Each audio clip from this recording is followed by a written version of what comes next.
చావాను మిగిలిన భాషల్లో రిలీజ్ చెయ్యండి అని నెట్టింట డిమాండ్ జరుగుతుంది. విక్కీ కౌశల్, రష్మిక నటించిన చావా సినిమా హిందీ బాక్సాఫీస్ వద్ద గర్జిస్తోంది. కేవలం ఒక్క భాషలోనే రిలీజ్ అయినప్పటికీ దేశవ్యాప్తంగా పాజిటివ్ రెస్పాన్స్ని దక్కించుకుంది. ఛత్రపతి శివాజీ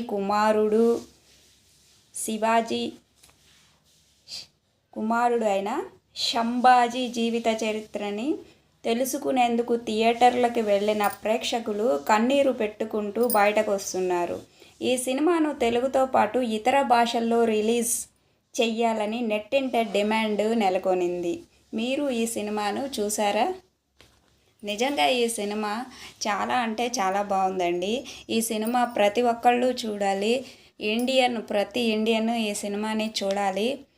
దయచేసి తప్పక చూడండి. అందరికీ నమస్కారం.